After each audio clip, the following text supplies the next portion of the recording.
Hello बच्चों, मैं आपका विजय सर। आज इस वीडियो लेक्चर में आप सभी का स्वागत करता हूँ।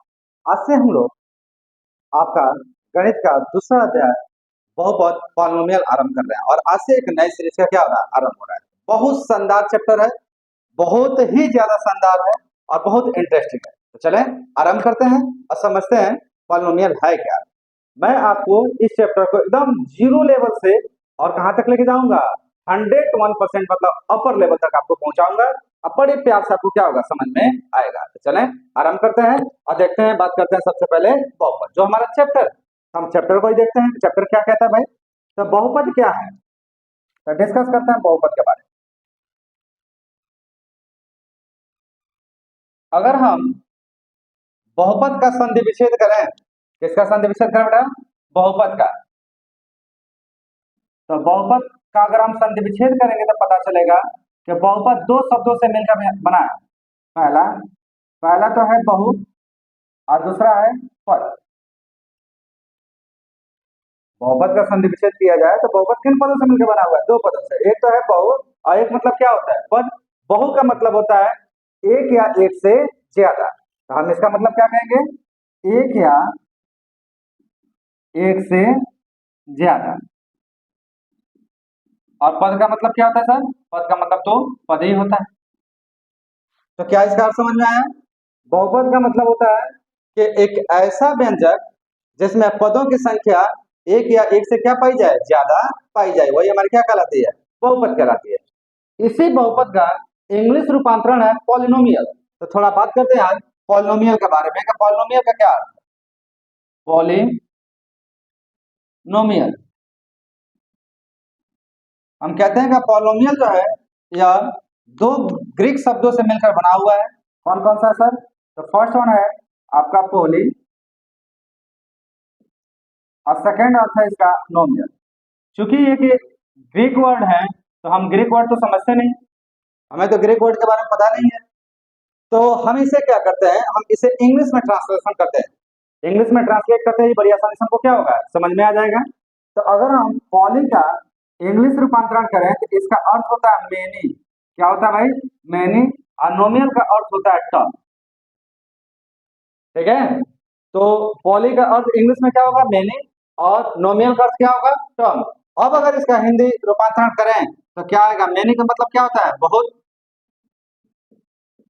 या एक से अधिक, और टर्म का मतलब क्या होता है, पद।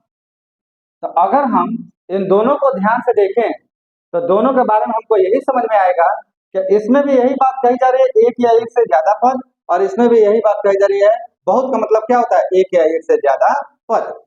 तो आपको क्या इससे समझ में आता है भाई, तो इससे हमें समझ में आता है कि अगर बहुपद का हमें परिभाषा देना हो तो क्या लिखेंगे, हम कहेंगे कि ऐसा व्यंजक जिसमें पदों की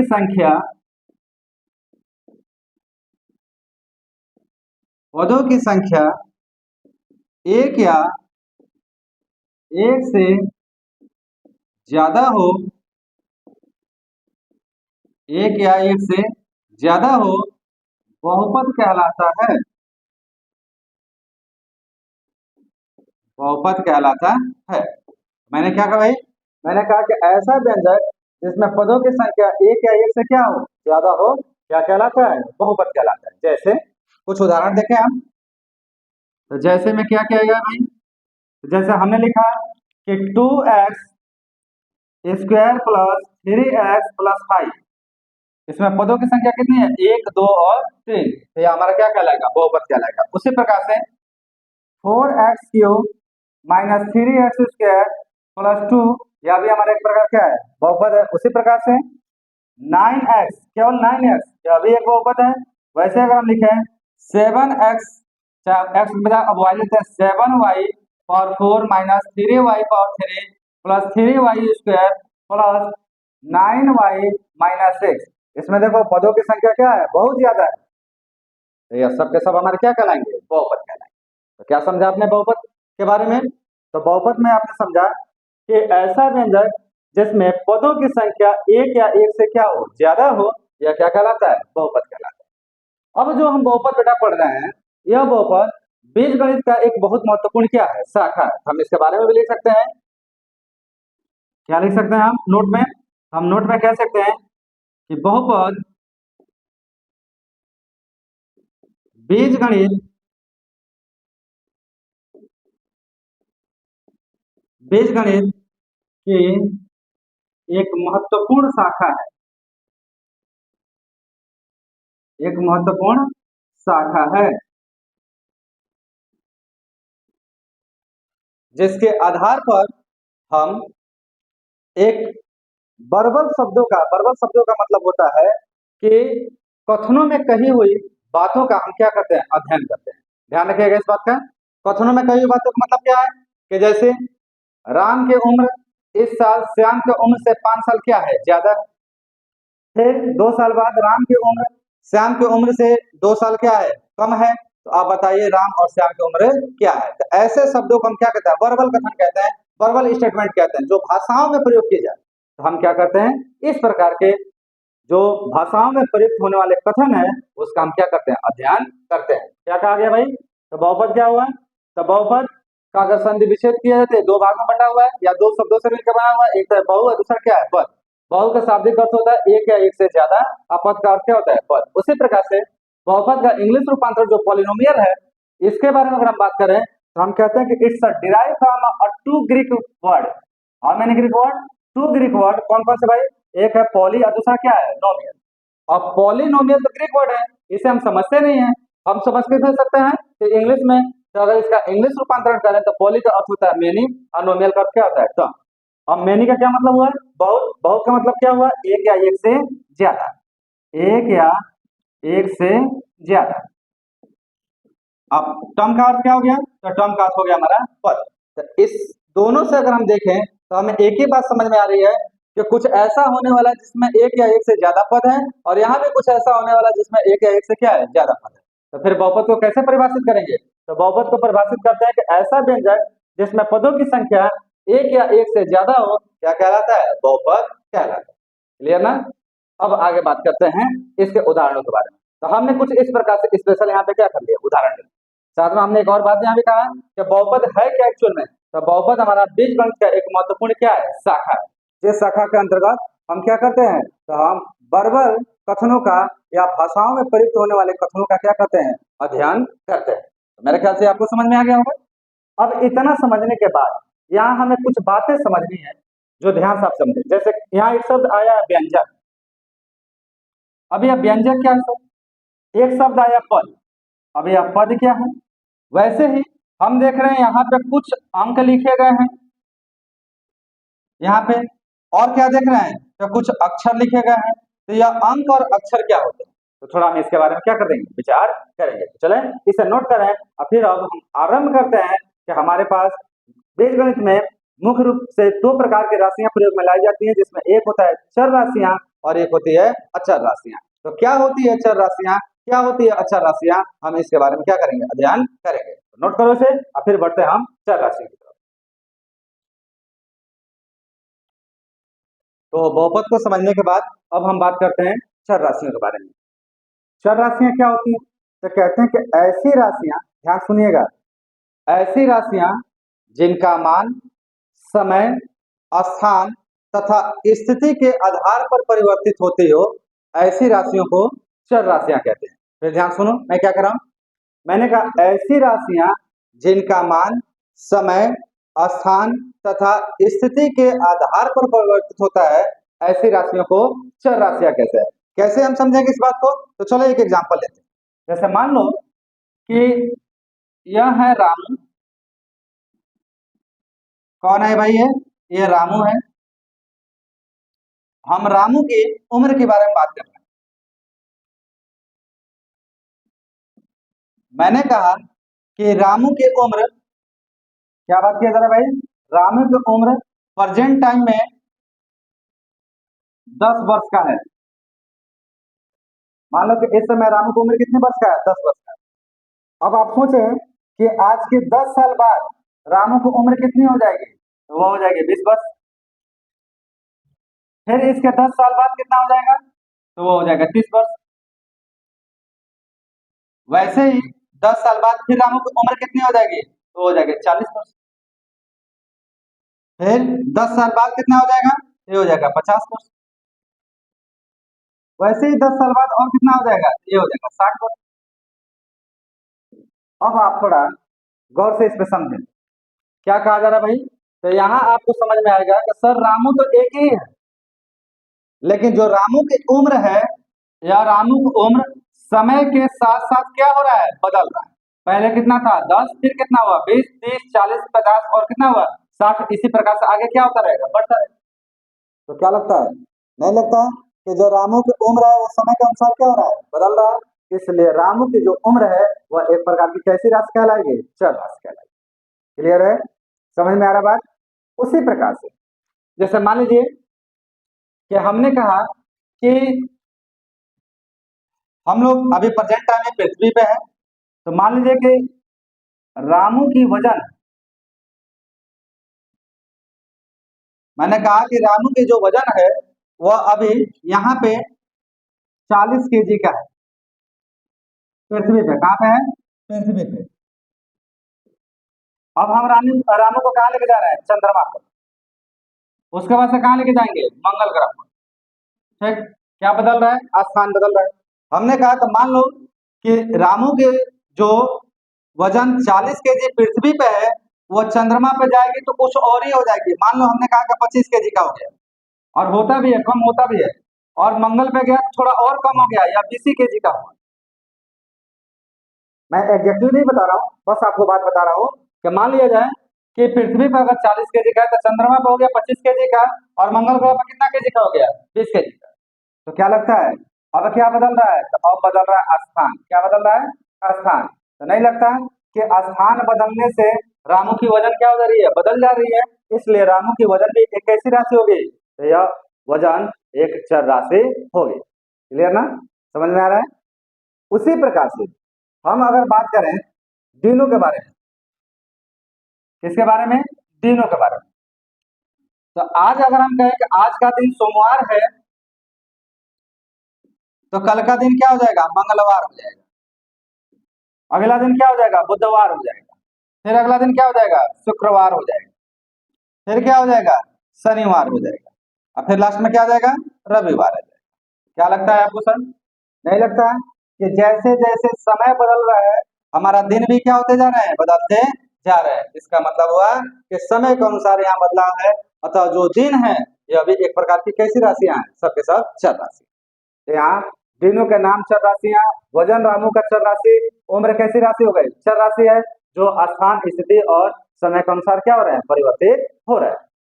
अरे कहानी समझ में। तो इसी के आधार पे हम इसकी परिभाषा क्या लिख सकते हैं, तो थोड़ा परिभाषा समझते हैं हम लोग। तो इसकी परिभाषा लिखेंगे तो देखिए कैसे लिखा जा सकता है।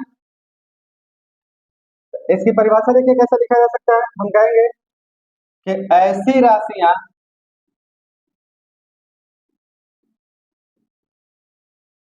राशियां जिनका मान समय, स्थान व स्थिति के आधार पर, स्थिति के आधार पर परिवर्तित होती है, चाहे परिवर्तित होती रहती है,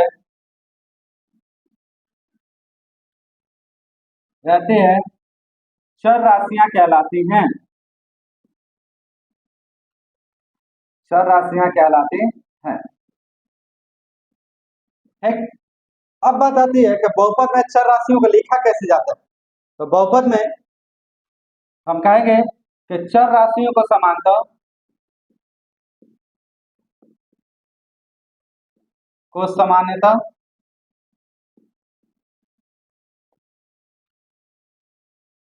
क से लेकर अज्ञा तक या ए से लेकर जेड तक किन्हीं भी अक्षरों के माध्यम से, किन्हीं भी अक्षरों के माध्यम से प्रदर्शित किया जाता है, प्रदर्शित किया जाता है। ठीक, अब इसका कुछ उदाहरण देखें। जैसे जैसे आपने छोटे क्लासों में कई जगह आपने पढ़ा होगा कि किसी प्रश्न में x का मान 2 आता है, तो किसी प्रश्न में x का मान 1 आ जाता है, किसी प्रश्न में x का मान क्या आ जाता है 5 आ जाता है, किसी प्रश्न में x का मान क्या आ जाता है -1 आ जाता है। तो क्या लगता है आपको, है तो एक्चुअल में सब x ही, लेकिन इनका मान क्या हो रहा है, बार बार बदल रहा है, इसलिए x हमारी कैसी राशि हो जाएगी, तो x हमारे एक प्रकार की चर राशि हो जाएगी। क्लियर है ना। तो हमने कहा कि कैसी राशियां चर राशियां होती हैं, तो ऐसी राशियां जिनका मान समय स्थान और स्थिति के आधार पे परिवर्तित होती रहती है, चर राशियां कहलाती हैं। चर राशियों को सदैव क से लेकर अज्ञा या ए से लेकर जेड तक के किन्हीं भी अक्षरों के माध्यम से क्या जाता है, प्रदर्शित किया जाता है। क्लियर है, समझ में आ रही बात। अब बढ़ते हैं थोड़ा हम आगे। आगे हम क्या कर रहे हैं इसमें, थोड़ा ये समझिएगा। अब देखो हम यहाँ कुछ नोट लिखवा रहे हैं, नोट को समझिएगा। नोट में पहला ए बी सी डी ई व एफ को सामान्यतः चर राशियों के रूप में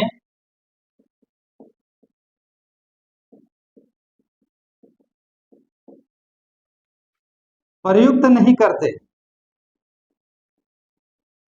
नहीं करते। अब ऐसा क्यों भाई, A B C D E F को हम चर राशियों के रूप में क्यों नहीं प्रयुक्त करते, इसलिए नहीं करते क्योंकि बहुपद में हम बहुत अलग अलग प्रकार के बहुपद पढ़ेंगे, जैसे रैखिक बहुपद पढ़ेंगे, द्विघात बहुपद पढ़ेंगे, त्रिघात बहुपद पढ़ेंगे, चतुर्थघात बहुपद पढ़ेंगे, इस प्रकार का हम बहुपद पढ़ते हैं। तो अगर इन बहुपदों का हम मानक रूप देखें, तो जैसे रैखिक का मानक रूप यह होता है ए एक्स प्लस बी, द्विघात का क्या होता है a x square plus b x plus c, त्रिघात का क्या होता है a x cube plus b x square plus c x plus d, चतुर्थ घात का होता है a x cube sorry a x power 4 plus b x cube plus c x square plus d x plus a, इस तरीके से। अब इसमें देखोगे तो इसमें आपको एक्स भी दिखाई देगा और ए बी सी डी ई तक भी क्या होगा, दिखाई देगा। तो क्या कहोगे, क्या ए भी चर है एक्स भी चर है क्या, नहीं। ये बात ध्यान रखिएगा, सदैव ही इन परिस्थितियों में हमारा जो ए बी सी डी ई व एफ जो है यह चरों के गुणांक है, चरों के क्या है बेटा, गुणांक है। इन्हें हम किस रूप में प्रयोग करते हैं, गुणांकों के रूप में प्रयोग में लाते हैं, या कभी भी चर के रूप में प्रयोग में नहीं लाए जाते। इसलिए हम कोशिश करते हैं कि अक्सर इस बात से बचें कि A B C D E F को हम चर के रूप में प्रयोग ना करें। तो चर के रूप में फिर किसे प्रयोग में लाया जा सकता है, तो वो भी हम बात यहाँ लिख रहे हैं।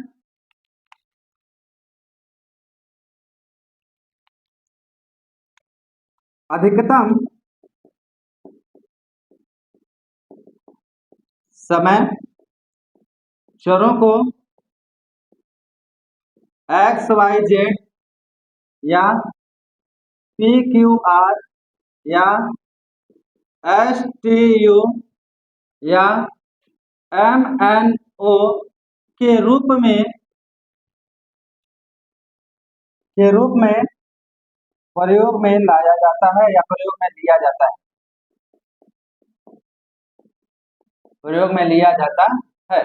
तो समांतर रूप से जो हमारे एक्स वाई जेड है या पी क्यू आर है या एस टी यू है या एम एन ओ है, इन्हीं को अधिकांश रूप में हम क्या करते हैं, चरों के रूप में लेते हैं। जबकि A B C D E F को हम चर में लेने से थोड़ा क्या होते हैं, बचते हैं। समझ में आ रही बात, क्लियर है। तो मेरे ख्याल से आपको समझ में आ गया होगा। ऐसी राशियां जिनका मान समय के अनुसार क्या होता रहे, बदलता रहे, वह राशियां हमारी क्या कहलाती है, चर राशियां कहलाती हैं। चर राशियों को लिखते कैसे हैं, तो चर राशियों को क से लेकर अज्ञा या ए से लेकर जेड तक के किसी भी अक्षर से लिखा जा सकता है। साथ में यह भी कहा कि A B C D E F को हम चर राशियों में जल्दी नहीं लिखते क्योंकि यह गुणांकों के रूप में प्रयोग में लाए जाते हैं।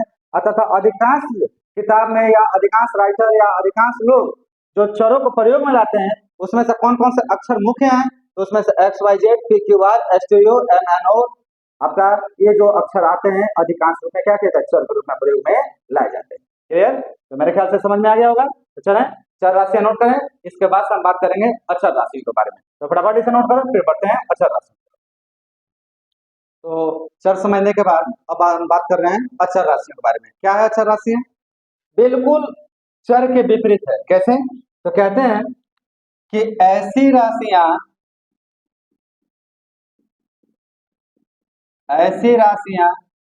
जिनका मान समय, स्थान व स्थिति के आधार पर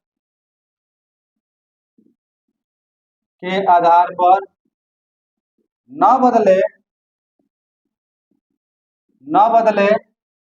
अचर राशियां कहलाती हैं। अचर राशियां कहलाती हैं।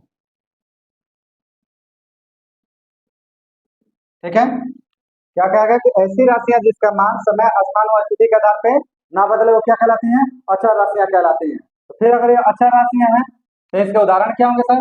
इसके उदाहरण लें तो जितने भी हमारे क्या नाम है अंक हैं, जैसे 1, 2, 3, 4 इत्यादि, ये सब के सब कैसी राशियां हैं? अचर राशियां हैं। साथ ही में जितनी वास्तविक संख्या है, तो सीधे सीधे हम बोल दें कि वास्तविक संख्या जो होती है, वास्तविक संख्या के अंतर्गत जितने भी नंबर पाए जाते हैं, ये सब के सब क्या है? अचर है। कैसे अचर है सर? तो देखो, आज भी एक का मतलब एक ही होता है। आज के 20 साल, 50 साल, 100 साल पहले भी इसका मतलब एक ही था, और आने वाले भविष्य में भी 1 का मतलब कितना होगा? एक ही होगा, यह बदलेगा नहीं। इसलिए सब के सब कैसी राशियां? अचर राशियां हैं। तो चर राशियां, अचर राशियों में क्या अंतर हुआ? तो चर राशियां वो राशियां होती हैं कि जिनका मान समय, स्थान व स्थिति के आधार पर बदल जाता है, वो हमारी क्या कहलाती हैं? चर राशियां कहलाती हैं। और ऐसी राशियां जिसका मान समय, स्थिति के आधार पर न बदले, वो हमारी क्या कहलाती है? अचर राशियां कहलाती हैं। तो चर राशियों को एक्स वाई जेड के माध्यम से लिखते हैं, और अचर राशि हमारा क्या होता है? एक प्रकार का मान होता है, सांख्यिकी मान होता है, जो हमारे वास्तविक संख्याओं के अंतर्गत क्या किया जाता है? पाया जाता है। तो मेरे ख्याल से चर और अचर के बारे में आप लोग को अच्छे से जानकारी हो गई होगी। अब इतना समझने के बाद अब हम अगला जो बात करने जा रहे हैं, वो अगला हमारा जो शब्द है वो है बीजी के बारे में। बीजी क्या होता है? तो चलिए समझते हैं बीजी क्या है।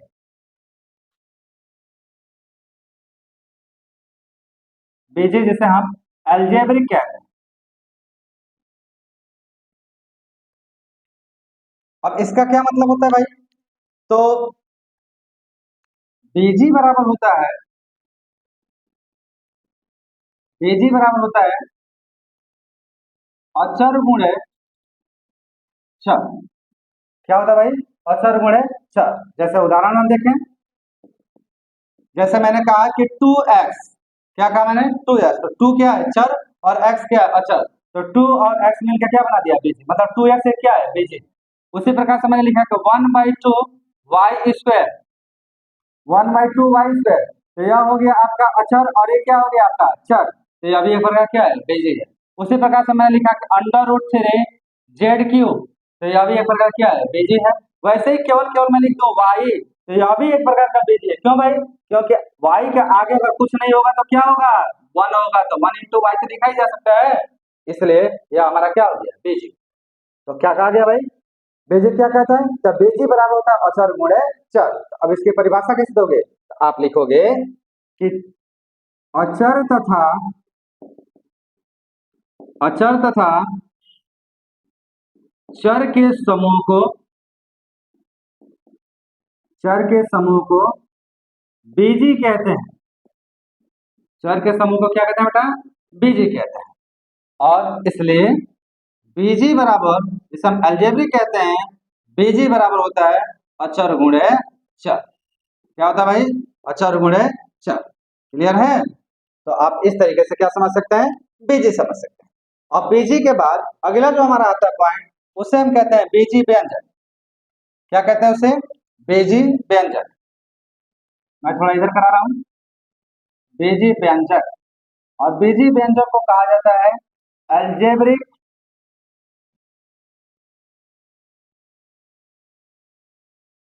एक्सप्रेशन। Algebraic expression. अब अलजेब्रिक एक्सप्रेशन समझने के लिए सबसे पहले थोड़ा हमें समझना होता है कि व्यंजक क्या होता है। क्या समझना होता है बेटा? व्यंजक एक्सप्रेशन क्या होता है। अब इसको कैसे समझे हम? तो एक्सप्रेशन के बारे में जब हम बात करते हैं तो कहते हैं बीजियों के समूह को, ध्यान सुनना, बीजियों के समूह को, बीजियों के समूह को व्यंजक कहा जाता है। बीजियों के समूह को क्या कहा जाता है? व्यंजक कहा जाता है। और साथ में आप लिखेंगे कि व्यंजक में प्रत्येक बीजी अपने अगले बीजी से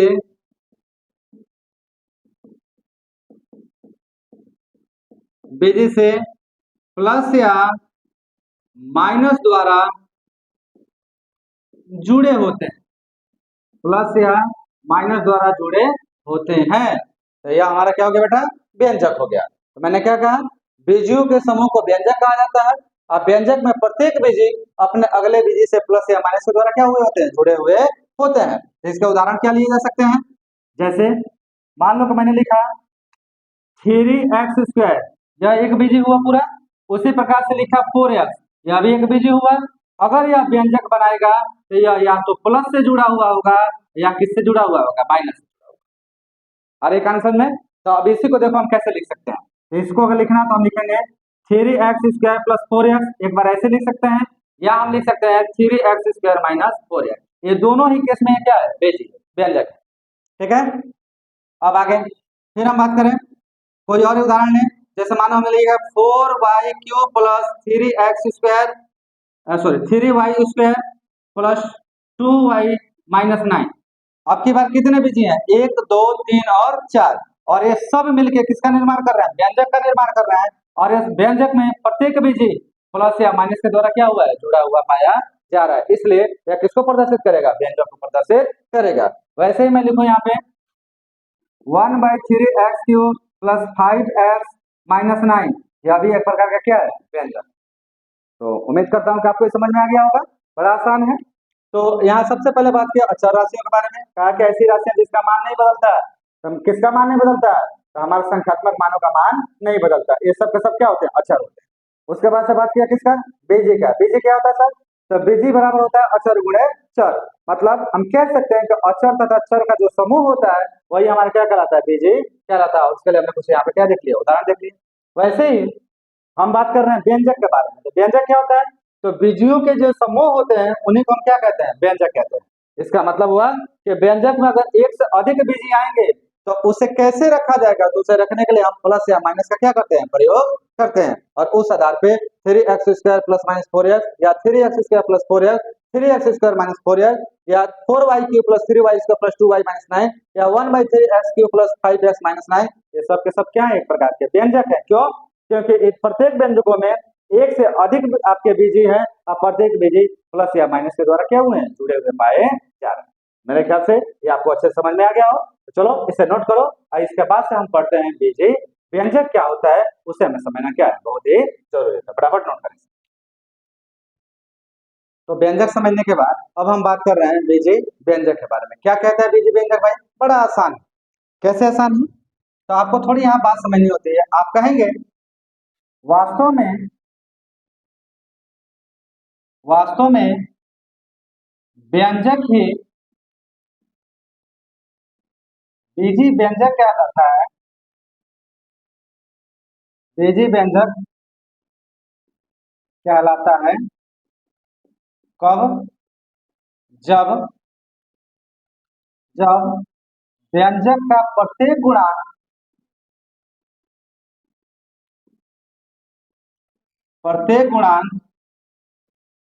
एक वास्तविक संख्या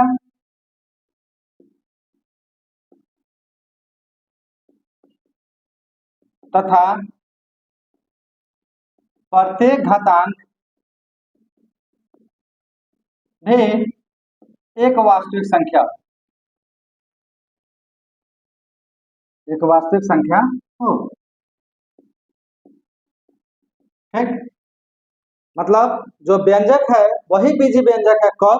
जब उसका प्रत्येक गुणांक और प्रत्येक घातांक दोनों कैसी संख्या हो? वास्तविक संख्या हो। मतलब बीजी व्यंजक में हमें मुख्य रूप से क्या क्या देखना होता है? तो पहला चीज तो देखना होता है भाई गुणांक, और दूसरा क्या देखना होता है घातांक। गुणांक क्या होना चाहिए, तो गुणांक होना चाहिए वास्तविक संख्या, और घातांक भी क्या होना चाहिए, यह भी हमारा वास्तविक संख्या ही होना चाहिए। अगर ऐसा है तो जाहिर सी बात है कि दिया गया व्यंजक ये क्या कहलाएगा, बीजीय व्यंजक कहलाएगा। जैसे एग्जाम्पल के रूप में देखो, हमने लिखा कि 2x² + 3x + 5। अब यहाँ देखो x² का गुणांक 2, x का गुणांक 3, और यह एक प्रकार का अचर पद है। 2, 3 और 5 ये सब के सब कैसी संख्या है, वास्तविक संख्या है। यहाँ x का घात कितना है 2, यहाँ x का घात कितना 1, और यहाँ जो x होगा उसका घात कितना होगा 0 होगा। तो 2, 1 और 0 यह भी कैसी संख्या है, वास्तविक संख्या। इसलिए यह एक प्रकार क्या कहलाएगा, बीजीय व्यंजक कहलाएगा। वैसे ही 1/3 y³ -√3x y² -5 यह भी एक प्रकार क्या है, बीजीय व्यंजक है। क्यों, क्योंकि 1/3 3 √3 1/2 5 ये सब के सब कैसी संख्या है, वास्तविक संख्या है। वैसे ही √3/2 x³ -3x√3/2 + 5x - 6x⁹ यह भी एक प्रकार क्या है, बीजीय व्यंजक है। इसी प्रकार से बहुत सारे लिखे जा सकते हैं जो हमारे क्या हो, बीजीय व्यंजक हो। तो बीजीय व्यंजक वो होते हैं जिनका गुणांक और घातांक दोनों कैसी संख्या हो, वास्तविक संख्या हो। तो अगर यह बीजीय व्यंजक है तो अब इसके आधार पर हम बात करते हैं कि फिर हमारा बहुपद क्या है। किसके बारे में बात करेंगे, बहुपद के बारे में। तो अब थोड़ा दोबारा हम बहुपद के बारे में बात करते हैं, यहाँ पे जो बीजीय व्यंजक पे आधारित होगा। तो लिख रहे हैं बहुपद, पॉलिनोमियल। इसके बारे में हम कहते हैं कि बहुपद जो होता है वह एक प्रकार का बीजीय व्यंजक ही होता है। आप लिखेंगे बहुपद एक प्रकार का बीजीय व्यंजक ही होता है जहां जहां बीजीय व्यंजक का प्रत्येक घातांक एक पूर्ण संख्या हो। ठीक, बहुपद क्या है भाई, तो बहुपद एक प्रकार का बीजीय व्यंजक का ही भाग है। अब कैसा बीजीय व्यंजक, ऐसा बीजीय व्यंजक जिसका प्रत्येक घातांक एक क्या हो, पूर्ण संख्या हो। तो अगर पूर्ण संख्या के बारे में बात करें तो क्या मतलब हुआ बेटा, तो पूर्ण संख्या का अर्थ हुआ कि या तो 0 होगा या 1 होगा या 2 होगा या 3 होगा या 4 होगा या 5 होगा, एक्सेट्रा, इसी में से कोई ना कोई एक होगा। तो हम थोड़ा उदाहरण समझते हैं, कैसा उदाहरण ले सकते हैं भाई, एग्जाम्पल लो। और हम पहला यही एग्जाम्पल ले रहे हैं, क्या ले रहे हैं यहाँ पे, 2x² + 3x + 5। हमें क्या चेक करना है, हमें सबको नहीं चेक करना है, हमें केवल क्या चेक करना है, घातांकों का। तो देखिए यहाँ घातांक कितना है, तो घातांक है हमारा, यहाँ पे है 2, यहाँ x का कुछ नहीं है तो क्या होगा 1, और यहाँ x ही नहीं है तो x नहीं है तो x का पावर कितना होगा 0। अब देखो 2, 1, 0 क्या पूर्ण संख्या नहीं है, बिल्कुल है। इसलिए यह दिया गया मान हमारा एक प्रकार क्या है, बहुपद है। वैसे ही √3 1/√3 x² + 5x - 9। अब इसके भी घातांकों के बारे में अगर हम बात करें तो क्या आएगा घातांक, यहाँ आएगा 2, 1 और 0। वैसे ही हम लिखें 7y/4 - 3y² + 4 या 4y, बस इतना लिख दें। तो घातांक क्या आएगा भाई, इसका घातांक आएगा 4, 2, 1। यह भी एक प्रकार का क्या है, पूर्ण संख्या है। इसलिए यह सब के सब क्या कहलाएगा बेटा, बहुपद कहलाएगा। किंतु अगर हम यह लिखें कि 3x² + 5x² - 2 + 6x - 9, क्या यह भी यह भी बहुपद है क्या, तो थोड़ा इसके घातांक देखते हैं। तो घातांक क्या है, एक है 2, -2, 1 और क्या है 0।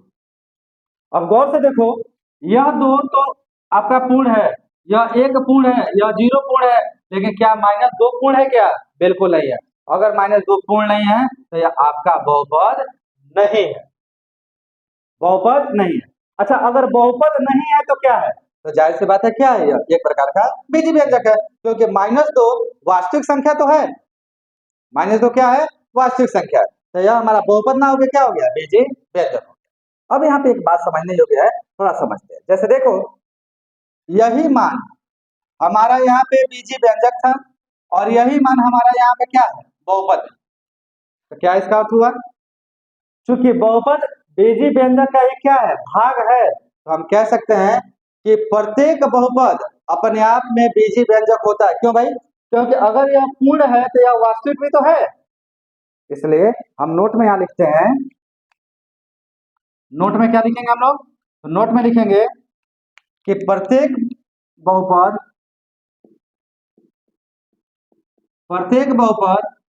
एक बीजीय व्यंजक होता है। प्रत्येक बहुपद एक बीजीय व्यंजक होता है, किंतु प्रत्येक बीजीय व्यंजक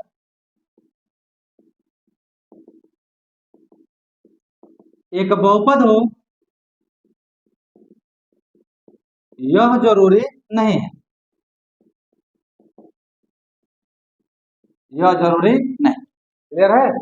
हम यहाँ कह सकते हैं कि जितने भी बहुपद होते हैं सब के सब बीजीय व्यंजक होता है, लेकिन प्रत्येक बीजीय व्यंजक एक बहुपद हो यह बिल्कुल जरूरी नहीं है। तो मेरे ख्याल से आपको ये बहुत अच्छे समझ में आ गया होगा। तो आप नोट करें बीजीय व्यंजक और साथ में नोट करें बहुपद। अब आगे हम बढ़ रहे हैं, बहुपद में एक शब्द आता है पद के बारे में। तो पद क्या होता है, थोड़ा इसको समझने का प्रयास करते हैं। चलिए नोट करिए, फिर हम आगे बात करें। तो बीजीय व्यंजक और बहुपद समझने के बाद अब हम बात करते हैं पद के बारे में। पद क्या कहता है थोड़ा समझते हैं। चलिए बात कर रहे हैं पद। पद को हम कहते हैं इंग्लिश में टर्म। अब क्या इसका अर्थ होता है? तो हम जानते हैं कि प्रत्येक व्यंजक अलग अलग बीजियों से मिलकर क्या हुआ होता है? बना होता है। तो यहाँ पे हम कहेंगे कि व्यंजक में प्रयुक्त प्रत्येक बीजी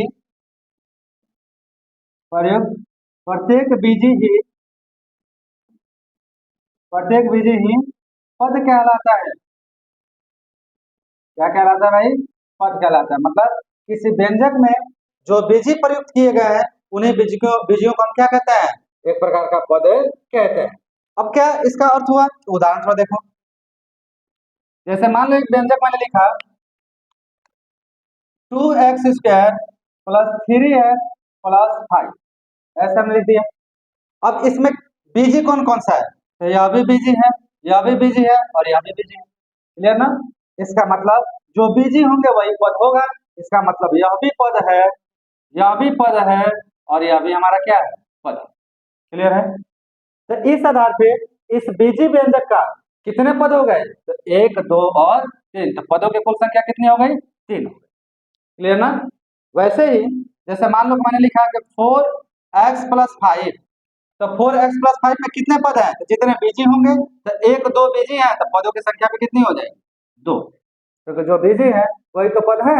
वैसे ही मैंने सीधा सीधा केवल लिख दिया 3x, तो इसमें कितना पद होगा? तो कितना बीजी है? 1, इसलिए पद की संख्या भी कितनी होगी? 1। क्लियर? आ रही बात समझ में? तो मेरे ख्याल से ये बात आपको बड़े अच्छे समझ में आ गया होगा कि व्यंजकों में जो आपका बीजी प्रयुक्त होता है एक्चुअल में वही बीजी हमारा क्या कहलाता है? पद कहलाता है। और पदों की संख्या की गणना कैसे करें? तो पदों की संख्या की गणना या तो बहुपदों में की जाती है या कहाँ की जाती है? बीजी व्यंजकों में की जाती है। तो नोट में हम लिख भी सकते हैं। नोट में हम क्या लिखें? तो नोट में लिख रहे हैं पदों की संख्या की गणना, पदों की संख्या की गणना सदैव बहुपद में या तो बीजी व्यंजक में करते हैं, बीजी व्यंजक में करते हैं। तो जो पद है उस पदों की गणना हम या तो बहुपद में करते हैं या तो क्या करते हैं? बीजी व्यंजक में करते हैं। और जितना बीजी एक पद में पाया जाएगा सॉरी, जितना भी बीजी के अंतर्गत पद पाया जाएगा उतना ही उस पूरे बीजी का क्या कहलाएगा, पद कहलाएगा। जैसे एक आध और एग्जाम्पल लें, एक एग्जाम्पल ले रहे हैं हम, 4x⁴ 9 plus 3x⁴ 8 plus 4x⁴ 7 आपका 9x⁴ 5 प्लस में कर दीजिए, बस इतना ही रखो। अब इसमें आपको क्या करना है, तो इसमें हमें पदों की संख्या बतानी थी, कितना बीजी, 1 2 3 4, तो कुल पदों की संख्या कितनी हो जाएगी, 4 के बराबर हो जाएगी। अब अगर आप देखोगे तो कहोगे सर ये बहुपद भी है और ये कैसा है, एक प्रकार का बीजीय व्यंजक भी है।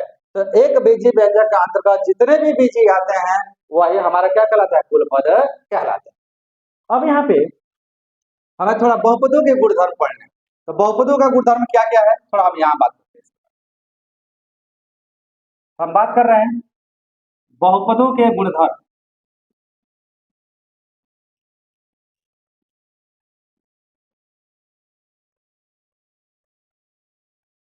Properties of polynomial.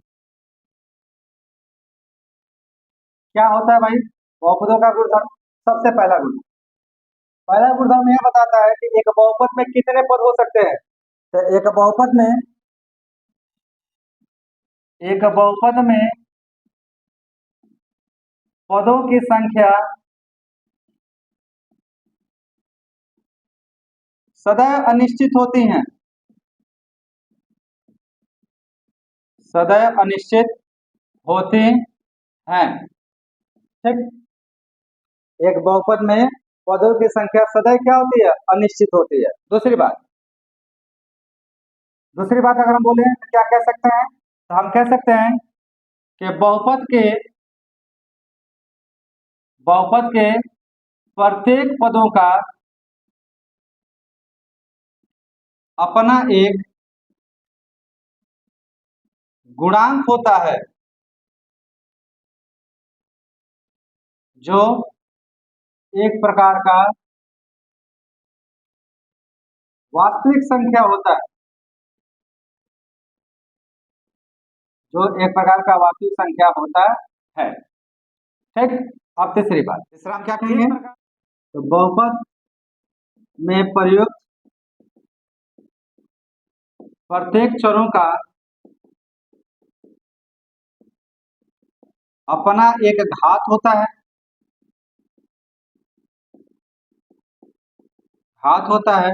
और यह घात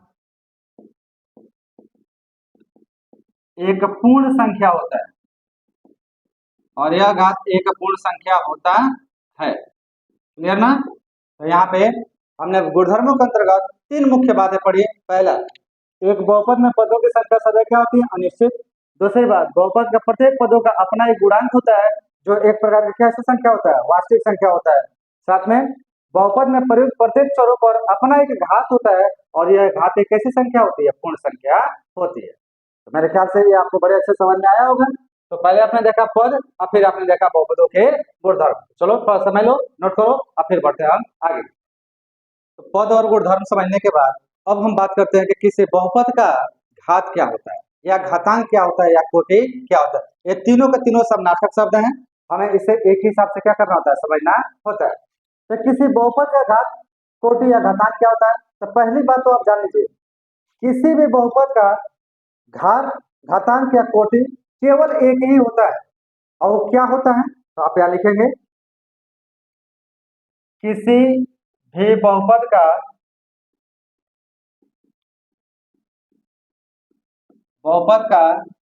घात, घातांक या कोटि उस बहुपद में प्रयुक्त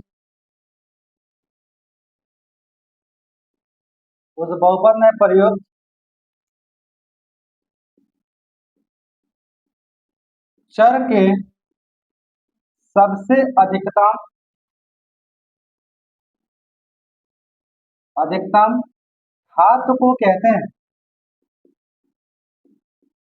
घात को कहते हैं, किसी भी बहुपद का घात, घातांक, कोटि उस बहुपद में प्रयुक्त चर के सबसे अधिकतम घात को कहते हैं। क्या मतलब हुआ इसका, अब देखो उदाहरण देखो।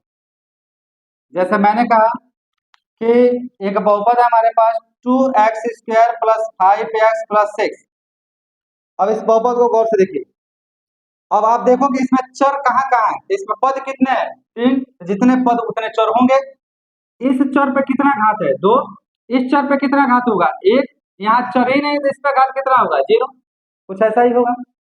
इसका मतलब है कि एक घात हुआ 0, एक घात है 1, एक घात कौन सा है, 2। तो इन तीनों में सबसे बड़ा क्या है, 2। इसलिए इस बहुपद का जो घात होगा या घातांक या कोटि होगा वो कितना होगा, 2, क्योंकि 2 सबसे बड़ी क्या है, घात।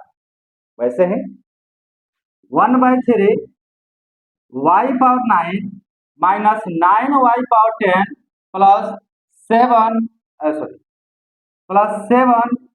y power 4 minus 5y plus 6।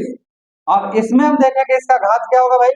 तो देखो सबसे पहले ढूंढो कि सबसे बड़ा घात कौन सा है। यहाँ 9 है, यहाँ 10 है, यहाँ 4, यहाँ 1, यहाँ 0 होगा। तो सबसे बड़ा क्या है, 10। इसलिए इसका जो घात आएगा वो घात कितने के बराबर आएगा, 10 के बराबर। इस पूरे बहुपद का एक घात आएगा और वो घात कितना हो जाएगा, 10।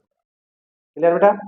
वैसे ही हम कहें कि 6z³ plus 3z² plus 5z minus 9। अब इसका घात आपको बताना है। तो इस बहुपद का घात कितना होगा, तो आप देखो यहाँ z पर 3 घात है, यहाँ 2 घात है, यहाँ 1 घात है, यहाँ कितना, 0। तो सबसे बड़ा कौन सा होगा, 3। इसलिए इसका घात कितना हो जाएगा, 3 निकल जाएगा। लेकिन अगर मैं कहूं कि √3/2 y power 4 plus 3y³ minus 7 y power 1/2 plus 5y minus plus 6। अब मैं कहूं कि घात बताइए इसका कितना होगा, तो कितना घात होगा, क्या लगता है, चलिए कमेंट करिए फटाफट इसका घात कितना होगा। अगर आप देख रहे हैं तो कोई घात होगा, किसी को लगेगा कि इसका घात 4 होगा, किसी को लगेगा इसका घात 1/2 होगा।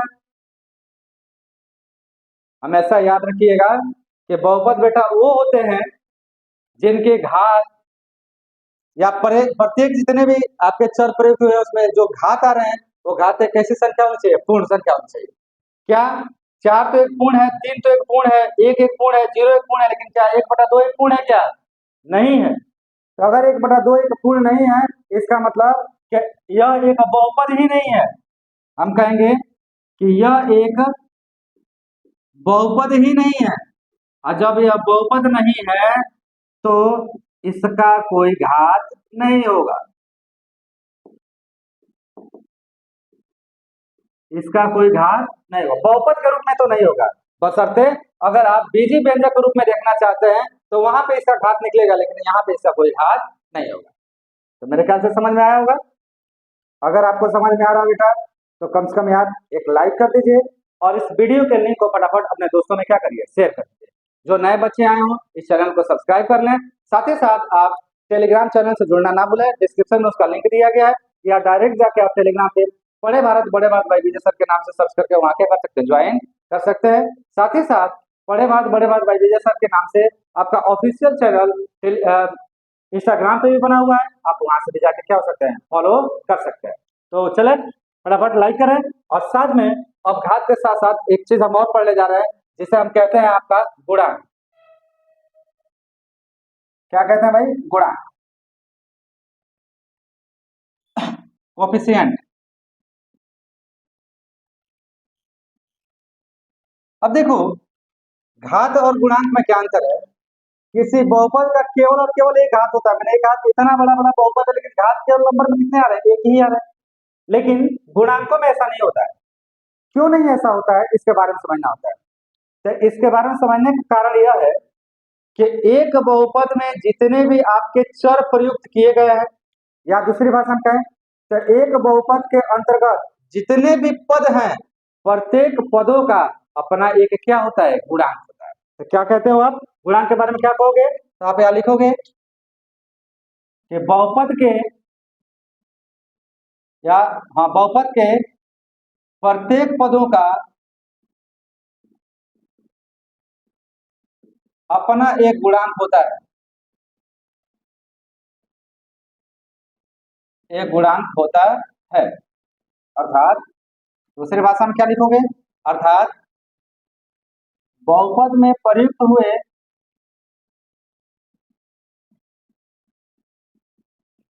प्रत्येक पदों का या प्रत्येक पदों में अचर को उस पद का गुणांक कहते हैं। उस पद का क्या कहते हैं बेटा? गुणांक कहते हैं। कैसे आप इस बात को समझे? एक उदाहरण लो, एग्जाम्पल समझो इसका। और एग्जाम्पल में मैं कह रहा हूं, जैसे मान लीजिए कि एक बहुपद है 2x² प्लस 3x+5। अब इस बहुपद में गौर से अगर देखो तो कितने पद है? 3। तो जितने पद होंगे उतने क्या होंगे? गुणांक निकलेंगे। कैसे लिखोगे? सबसे पहले लिखोगे यहाँ अक्षर कौन सा? x। x का पावर कितना है? 2। तो आप लिखोगे x² का गुणांक। अब x² का गुणांक क्या होगा? तो x² का पहले जो आपका नंबर लगा होगा, जो अक्षर लगा होगा, तो अक्षर कितना लगा है? 2। तो x² का गुणांक कितना आ गया? 2 आ गया। उसी प्रकार से x का गुणांक, x का गुणांक यहाँ पे कितना है? 3। अगर प्लस है तो +3, अगर माइनस होता है तो -3। तो यहाँ पे कितना हो गया? 3। यहाँ पे तो x है ही नहीं, तो क्या लिख सकते हैं? x power 0। तो आप लिखेंगे x पावर 0 का गुणांक। तो x पावर 0 का गुणांक कितना आ गया? 5। क्लियर ना? वैसे ही मैं कहूँ एक अन्य उदाहरण लो, 1/2 y² minus √3/2 y plus √3 plus 1/5। अगर ऐसे लिखो तो क्या इसका गुणांक निकलेगा? बिल्कुल निकलेगा। तो आप यहाँ लिखेंगे y² का गुणांक। तो y² का गुणांक जो आपका आएगा वो आएगा 1/2। y का गुणांक, तो y का गुणांक हमारा बेटा आ जाएगा, देखो यह माइनस में है ना, तो -√3/2। वैसे ही हम लिखे, यहाँ पे y तो है ही नहीं है, तो y पावर 0 का गुणांक। तो y पावर 0 का गुणांक जो निकल के आएगा वो आएगा √3 प्लस 1/5। समझ में आया? तो मेरे ख्याल से आप लोग को ये बड़े अच्छे से समझ में आया होगा। तो आज की क्लास में आपने चर राशियों से आरंभ करते हुए और आप बढ़ते बढ़ते बढ़ते कहाँ तक पहुंच गए? गुणांक तक पहुंच गए। तो आशा करता हूं कि आपको ये खूब अच्छे से समझ में आया होगा। बहुत जल्द हम अगले लेक्चर में मिलेंगे और अगले लेक्चर में हम बात करेंगे बहुपद के प्रकार के बारे में। तो बहुपद कितने प्रकार के होते हैं, फिर बहुपद का मानक रूप, बहुपद को कैसे लिखा जाता है, उसके बाद से बहुपद का शून्य क्या होता है, ये हम अगले लेक्चर में करेंगे। तब तक इस चैनल से आप लोग को जुड़े रहने के लिए बहुत बहुत धन्यवाद। तो चलिए इसे नोट करिए और खूब बिंदास होकर आप अपनी पढ़ाई को क्या करिए? संपूर्ण करिए। तो मिलते हैं बहुत जल्द अगले क्लास में।